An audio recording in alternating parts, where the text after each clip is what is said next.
A revelation in the desert, the scorching Ethiopian sun hung like a molten orb over the vast, arid landscape. Dr. Elijah Carter wiped the sweat from his brow as he adjusted his glasses. His heart pounded, not from the relentless heat, but from the sheer weight of what he had just uncovered. He stood inside an ancient underground monastery, a place forgotten by time and untouched by modern hands. Before him lay a scroll, its edges crumbling with age, yet the ink still held firm against the parchment. He carefully unraveled it, his fingers trembling as he deciphered the ancient GZ script. The children of the sun, the descendants of David, the anointed ones, shall one day remember who they are. Elijah's breath caught in his throat. This was not just another religious text. This was something far greater, a direct challenge to centuries of rewritten history. A journey of truth begins. Elijah had always been obsessed with history, but not just any history, the hidden history. Born in Harlem to a devout Christian mother and a Pan-African historian father, he grew up with a deep love for both the Bible and Black history. As he pursued his PhD in religious studies, he realized that something didn't add up. Why were all the depictions of biblical figures European-looking? Why did mainstream Christianity ignore Africa's role in shaping the faith? His research had led him here, to Ethiopia, the land of ancient kings, the rumored final resting place of the Ark of the Covenant. The Ethiopian Orthodox Church had preserved secrets that the Western world had long buried. And now, standing inside this forgotten sanctuary, he knew he was on the brink of something revolutionary. But someone didn't want him to find this truth. A shadow in the dark. As Elijah carefully documented the scroll, a sudden noise echoed through the chamber. He froze. His pulse quickened. He wasn't alone. Slowly, he turned.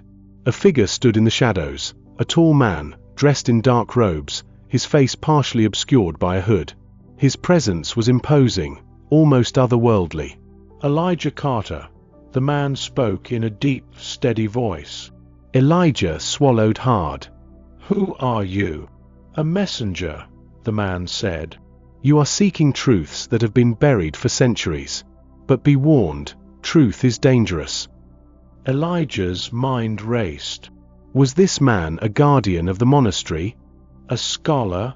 Or something else entirely? I don't scare easily, Elijah said, his voice firm. Who buried these truths? And why? The man took a step closer. Because knowledge is power. And those who hold power fear what you are about to uncover. The secret within the scroll. Elijah glanced back at the scroll. He had only just begun to translate it, but what little he had read was already explosive. It spoke of biblical figures, Abraham, Moses, Solomon, even Jesus himself, described not as fair-skinned, but with skin like bronze, hair like wool. His mind reeled. This aligned with descriptions found in ancient texts and even the book of Revelation. But why had history erased this? Who had altered the truth? The stranger took another step forward, his voice lowering to a near whisper. This scroll is just the beginning. There are more, hidden across Africa, locked away in Vatican vaults, buried beneath the sands of Egypt. Elijah's breath quickened. This was bigger than he had imagined. But before he could ask another question, the stranger stepped back into the shadows. You must leave this place. Now. And with that, he vanished. A race against time. Elijah stood frozen for a moment, his mind racing. He had spent his entire career searching for something like this, and now, he was being warned to walk away. But walking away wasn't an option. If this scroll was real, if it was just the tip of the iceberg, then the entire narrative of Christianity's origins could change. And that was a truth the world deserved to know. Grabbing his camera, he took rapid shots of the scroll before rolling it back up. He needed to get this to safety. But as he stepped out into the blinding Ethiopian sun, a new fear gripped him. Had he just uncovered the truth? Or had he just made himself a target? The African roots of the Bible. Elijah Carter hurried through the narrow stone corridors of the monastery, his heart pounding in his chest. He clutched his satchel tightly, the ancient scroll tucked safely inside. The encounter with the hooded stranger had left him rattled, but one thing was clear, he had just uncovered something powerful. As he stepped outside, the Ethiopian sun blazed overhead, painting the desert in golden hues. He knew he had to move fast. If someone had been watching him, if there were forces working to keep this hidden, then every second counted. He needed to get back to his contact in Addis Ababa, Dr. Selassie Tesfaye, one of the foremost historians on Ethiopian Christianity. But before he could take another step, he spotted something out of the corner of his eye, a black SUV parked at the base of the hill. The monastery was in the middle of nowhere. That vehicle didn't belong here. His pulse quickened. They were already here. A desperate escape, Elijah turned on his heel, heading toward the rocky outcrop behind the monastery. If he could reach the winding trails leading down the other side of the hill, he might be able to escape unnoticed. He took one cautious step, then another. Crack. A stone shifted beneath his foot. The sound echoed through the silence like a gunshot. From below, a door slammed. Voices shouted. Elijah didn't wait to see who it was. He ran. His feet pounded against the rough ground as he sprinted down the trail. Behind him, footsteps thundered. He didn't dare look back. If they caught him, a gunshot rang out. A bullet ricocheted off the rock beside him. They were trying to kill him. He leaped over a fallen boulder, nearly losing his balance as he skidded down a steep slope. Dust filled his lungs, but he didn't stop. He could see the dirt road ahead, where an old pickup truck was parked. If he could reach it, another shot. This time, it hit the rock near his hand, sending shards of stone slicing into his skin. With one final burst of energy, he lunged toward the truck, yanking the door open. A startled Ethiopian farmer stared at him in shock, his hands frozen on the steering wheel. "Drive," Elijah shouted, slamming the door behind him. The old man hesitated only for a moment before flooring the gas. The truck lurched forward, kicking up dust as it sped away. Elijah looked back. The men in black were still at the top of the hill, watching him go. But something told him this wasn't over. Not by a long shot.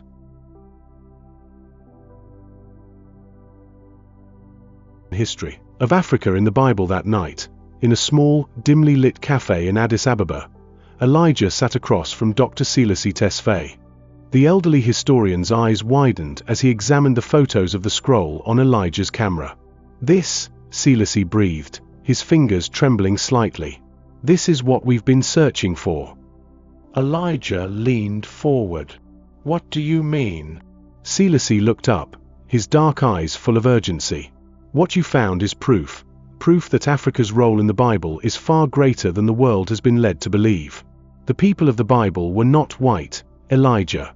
They were Middle Eastern, African, dark-skinned people. But history has erased this." Elijah nodded. He had suspected as much for years, but this was the first time he had real evidence. "Tell me everything." Selassie took a deep breath before speaking. "Let's start with Moses.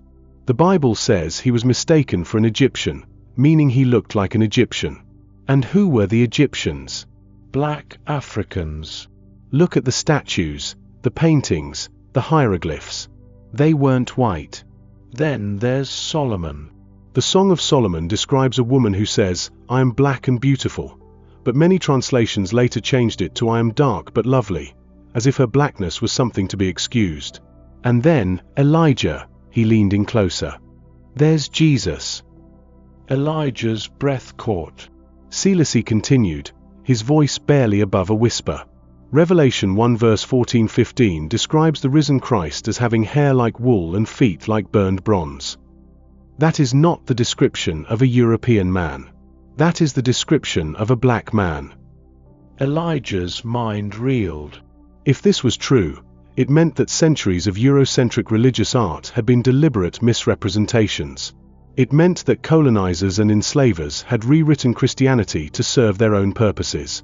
And it meant that everything he thought he knew about history was a lie. Black Christianity. Selassie poured them both a glass of strong Ethiopian coffee before continuing. "You see, my friend, Africa was not just a side character in Christianity, it was central to its origins." He gestured to a map on the wall. "Did you know that the world's oldest Christian nation is Ethiopia? The Ethiopian Orthodox Church was founded in the 4th century, long before Europe embraced Christianity. And yet, How often do Western Christians acknowledge this? Elijah exhaled. Almost never. Exactly. The Roman Empire hijacked Christianity. They Europeanized it, erased its African and Middle Eastern roots, and used it as a tool for conquest. Elijah shook his head, still trying to process it all. So why change the narrative? Why erase black people from the Bible? Silas's expression turned grim. Because colonizers needed a justification for slavery. They needed to convince the world that Africans were inferior, that they were meant to serve. If people knew that the real Hebrews, the real early Christians, were black, then the entire system of white supremacy would collapse. Elijah clenched his fists. And now, centuries later, people still believe the lie. Silas nodded. Yes. And that is why what you found is so important. Elijah looked at the scroll again, his determination hardening. The world deserved to know the truth. But first, he had to stay alive long enough to share it. The secret gospel of the Black Apostles. The night was thick with the scent of roasted coffee and incense as Elijah Carter and Dr. Silas Tesfaye sat in a dimly lit room above an old bookshop in Addis Ababa. The walls were lined with ancient manuscripts, some older than any museum collection Elijah had ever seen. The weight of history pressed in on them. Elijah's hands trembled as he held the digital camera containing photos of the scroll he had found in the monastery. This discovery could rewrite everything the world thought it knew about Christianity. But the men who had chased him, who had shot at him, were proof that some people would rather see this truth buried forever. Silas's eyes flickered with urgency as he leaned in. Elijah, there's something I haven't told you yet. Elijah frowned. What is it? The old historian exhaled, rubbing his temples. The scroll you found is just one piece of a much larger puzzle. There are more, hidden gospels, lost letters, scriptures that were erased from history. And many of them tell the stories of black apostles who shaped early Christianity, but were written out of the narrative. Elijah's heart skipped a beat. The forgotten black apostles. Silas reached for an old leather-bound book, its edges worn from centuries of handling. He flipped through the delicate pages and pointed to a passage written in GZ, the ancient Ethiopian script. This is the story of Simon of Cyrene, he said. Elijah's mind raced. He knew that name. Simon of Cyrene. The man the Bible says was forced to carry Jesus' cross. Silas's voice was steady but full of meaning. Cyrene was in North Africa. That means Simon was a black man. And think about it. He wasn't just a bystander. He carried the cross of Christ. Do you understand the significance of that? Elijah swallowed. He was chosen. Silas nodded. Exactly. And yet, history reduced him to a footnote. Elijah leaned forward. But it's not just Simon, is it? A slow smile spread across Silas's face. No, my friend. It is not. The black leaders of the early church. Silas flipped through the book again, stopping at another passage. Have you ever heard of Lucius of Cyrene? Elijah shook his head. Lucius was one of the prophets and teachers in the early church at Antioch. He helped lay the foundation of Christianity before Paul even went on his missionary journeys. Elijah's eyes widened. So, one of the founders of Christianity was African. Selassie grinned. More than one. He turned another page. Meet Apollos. He was a powerful preacher in the early church, described as mighty in the scriptures. He came from Alexandria, Egypt, a center of African learning and philosophy. Elijah's breath quickened. And then, there's the Ethiopian eunuch. Silas tapped his finger on another passage. This man was the first recorded Gentile convert to Christianity. Baptized by Philip, he took the faith back to Ethiopia. His conversion happened before Paul even started his missionary work. Elijah leaned back in his chair, his mind spinning. So you're telling me that Africa wasn't just part of Christianity's history, it was one of its birthplaces? Silas's eyes burned with intensity. Exactly. But Rome didn't want people to know that. The conspiracy of erased history. Elijah's pulse quickened. So when did everything change? When did the truth get buried? Selassie sighed. The turning point was the Romanization of Christianity. When Constantine made Christianity the state religion of the Roman Empire, everything changed. The faith was Europeanized. African contributions were minimized, and European theologians rewrote history to center themselves. Elijah clenched his fists. And that's why so many people today think Christianity is a white man's religion. Selassie nodded grimly. Because that's how it was designed to look. Elijah exhaled sharply. But if the truth is out there, if these lost gospels and hidden scriptures still exist, why hasn't anyone exposed this before? Selassie's expression darkened. Because people have tried. And they've been silenced. A chill ran down Elijah's spine. Vatican's secret. Selassie stood and walked to an old wooden chest. He unlocked it carefully and pulled out a small, aged notebook. He handed it to Elijah. This belonged to Dr. Benjamin Okoro, a Nigerian scholar who spent decades researching Christianity's African roots. In 1998, he received permission to study certain restricted texts in the Vatican archives. A few months later, he went missing. Elijah's stomach dropped. They killed him. Selassie's eyes were grim. No body was ever found. His research vanished. His name was erased from academic circles. Elijah flipped through the notebook, his hands shaking. The last entry sent a chill through his entire body. I have seen the documents. Jesus was not European. They have hidden the truth for centuries. I must tell the world, before it's too late. The date was 2 days before his disappearance. Elijah closed the book and looked up at Selassie. So what happens now? Selassie's eyes were fierce. Now, we do what they don't want us to do. We expose the truth. A heavy silence filled the room. Then, from the street below, a sound shattered the moment, the screech of tires. A voice barking orders in Amharic. Heavy boots pounding against pavement. Elijah's blood turned to ice. They had found them. Selassie grabbed his arm. We have to go. Now. Elijah stuffed the notebook into his bag and followed Selassie to the back door. As they slipped into the alley, the front door burst open, and the men in black stormed inside. The lost tribes and the hidden kingdoms. The night air was thick with tension as Elijah Carter and Dr. Selassie Tesfaye sprinted through the narrow alleyways of Addis Ababa. Behind them, the men in black, the same ones who had shot at Elijah in the monastery, were searching, their heavy boots echoing against the stone streets. Elijah's breath came in ragged gasps. His mind was racing. Who were these men? Were they part of a religious order trying to suppress the truth? A secret branch of the Vatican? Or something even bigger? Selassie grabbed Elijah's arm, pulling him into the shadows behind a stack of wooden crates. Stay silent, he whispered. The men passed by, their voices low but urgent. After a few tense moments, the street was quiet again. Selassie exhaled. We can't stay here. We need to get to Lalibela. Elijah frowned. Lalibela? The rock-hewn churches. Selassie nodded. Yes. There's something there you need to see. Elijah glanced at his bag. The scroll was still there, along with Dr. Benjamin Okoro's notebook. He had already uncovered enough secrets to shake the foundation of modern Christianity. What else could possibly be waiting for him in Lalibela? He was about to find out. Secrets of Lalibela. The journey to Lalibela was long and treacherous.